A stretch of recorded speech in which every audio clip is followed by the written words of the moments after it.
So, Francisco is now Municipal Secretary of Urban and Economic Development of Rio de Janeiro. Alô, Brasil. Tudo legal? Olá, tudo bem? Tudo bem. Pleasure to be here with you. So, Francisco, so we have, it's about 15 minutes to talk. Let's start to give your time to explain to us what you are doing differently in your recent job. Right, so, well, first of all, it's great to be here with you guys and discussing the biggest challenges that we have ahead. I'm Municipal Secretary here in the city of Rio de Janeiro. I have to remember that Rio is a city that was once host of Rio 92. We hosted also Rio Plus 20. Since 2011, we have big plans for sustainability and climate change and how do we face the challenges in the city. Rio is also among top 10 cities in the Economist Intelligence Unit that is one of the safest cities when we talk about environment and climate. But also, I think in Latin America, we are one of the main cities that have issues specifically concerned about housing for people and how people build their homes, build their houses, and build their new places. That, of course, has a big interaction with the forest and also the beauties that we have in Rio de Janeiro. I think everyone that knows Rio has the image of Christ Redeemer, maybe has the image of big mountains, of forests. Actually, back since Brazil was an empire, before we became a republic, Rio has made a big reforestation, something like 10 million trees being replanted and repositioned in the city. That is Parque Floresta da Tijuca, that is one of the main, I think it's one of the most visited parks, natural parks in Brazil for sure. So I think we have of these positions in the world that we have a big presence of the nature, of the beauties, and also the presence of a quite big city living with this environment. And I think our challenge here is to establish new visions and innovative visions for us to face the challenges that we have. Because, of course, we have a tendency today to look for climate change and look for the conservationism speech as, we have to have a sustainable development, but what does this mean? I mean, how can we understand the demand, the economic demand? How can we acknowledge that there's a need for housing, that people just go build if we're not able to have a good compliance with the law or monitoring or somehow has this relationship with new businesses opening in the city.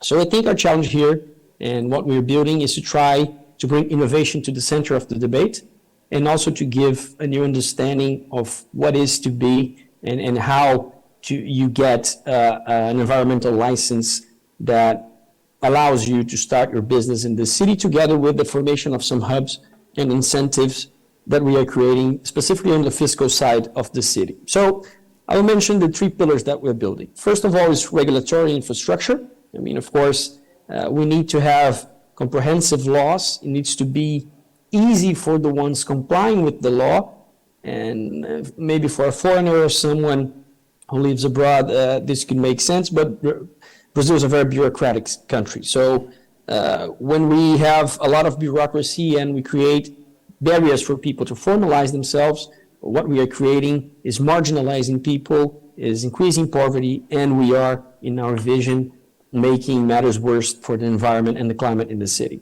So when people understand the bureaucracy, when they can have access to the law, when they can understand what they can or cannot do, and it's easy to do it, then we understand that we can have a more sustainable economic development in the city. So we put together the urban licensing for houses together with the environmental licenses, which I am responsible now in the city.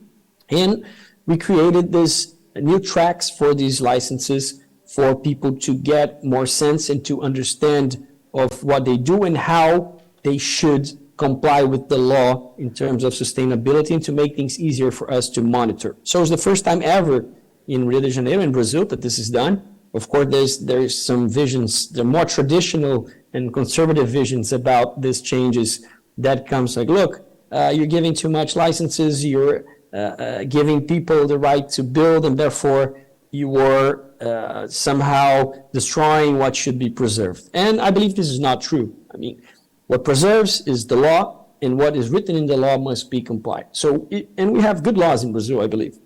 We just have a big difficulty complying with these laws and monitoring these laws, and of course going after people who are actually burning things or committing environmental crimes. So to make things easier for the ones who want to be formal, it has to be accessible. And for the ones who are actually committing crimes, we should go ahead of them. So this is the regulatory field, and also on the financial area, that is also regulatory because we just approved a law in Rio de Janeiro regarding what we call ESS, that is our service tax in the city. We're giving cash rebates for the ones who access and buy their carbon credits in the voluntary market.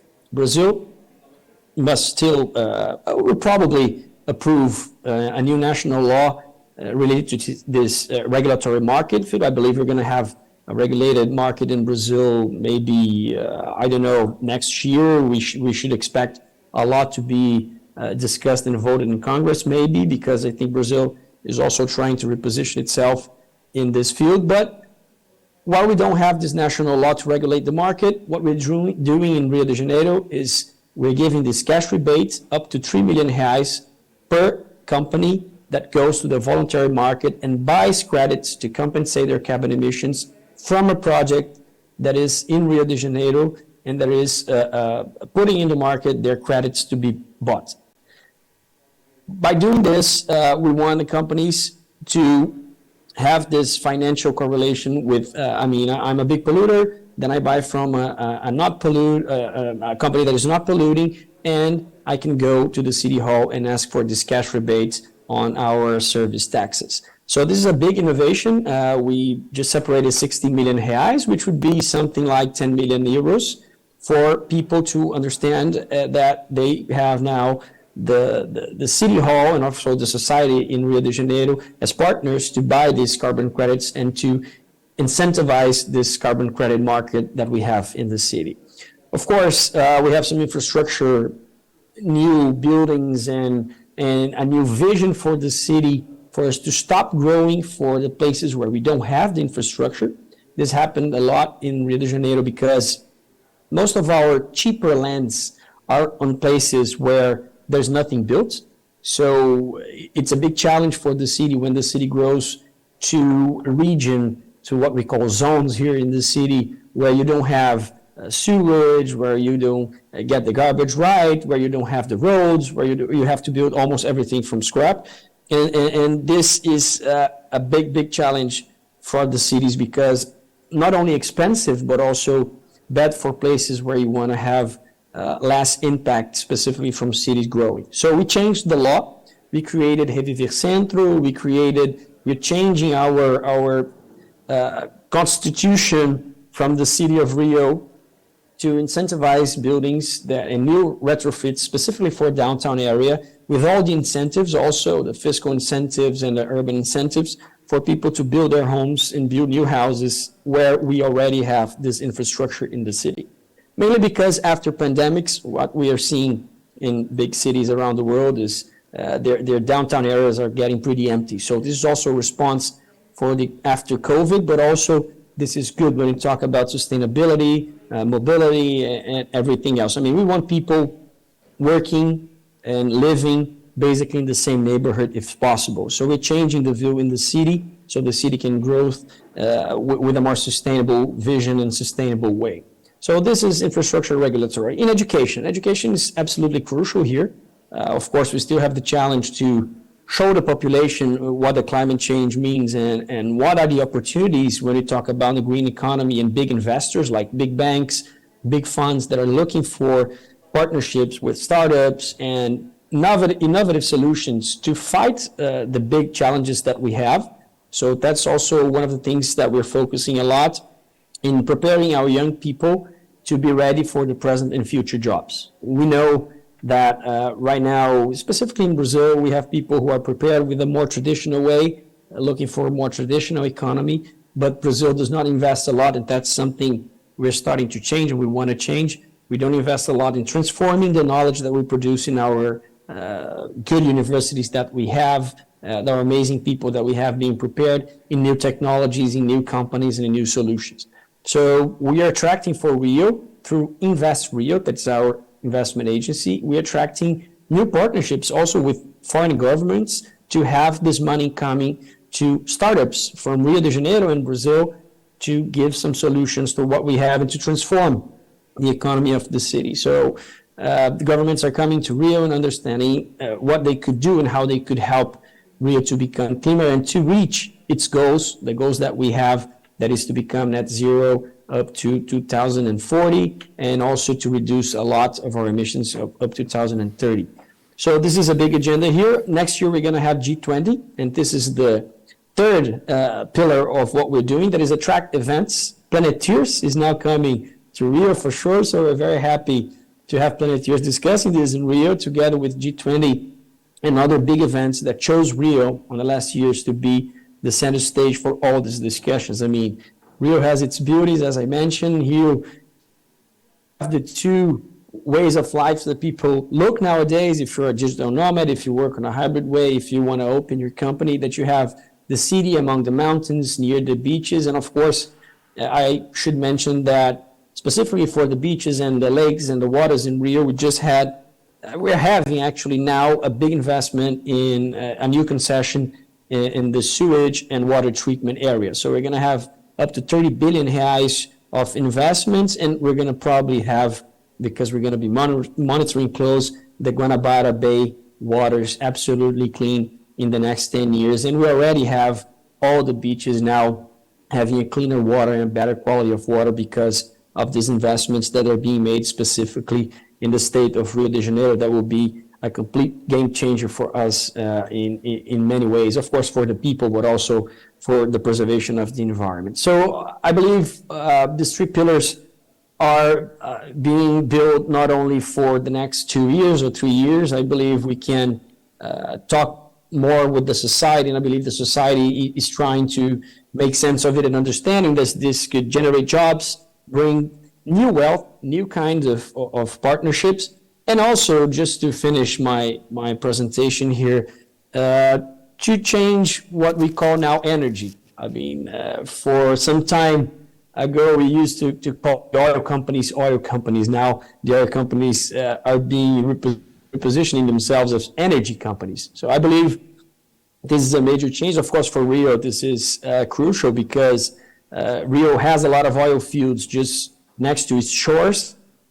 The major oil companies are established in the city of Rio de Janeiro. And now they're looking very much for making this energy transition. And they understood that if they use the word oil, they will not access funds or partnerships worldwide, and they are changing their names for energy companies. This is an interesting move, of course, is a start, but the city of Rio wants to be part of this energy transition discussions and create the environment for this discussion, also creating hubs, bringing university startups, and people to discuss how we can accelerate this process. So as I was hearing on the previous panel here, we have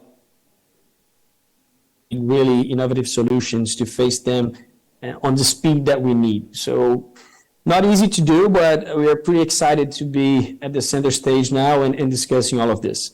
Francisco, you are really a very effective politician on providing your message, and you almost used 15 minutes that we have, but we have 4 more minutes to talk. And of course, there is so many things that Rio is trying to implement, and so many changes also.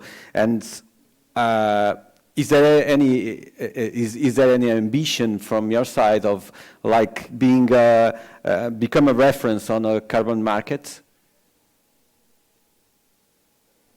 Yes, Rio was the birth of the financial market in Brazil. For the most part of Brazilian history, Rio was the capital. We lost the capital for Brasilia in the mid-60s. Then we became a state. We were called State of Guanabara. But the state of Rio, as we know, it was only created in mid-70s, almost in the 80s. So after losing this capital status and after losing the state status, the city of Rio started to reinvent itself. And of course, this is a challenge for governance. This is a challenge for on the political side, on the social side, I mean, for everything.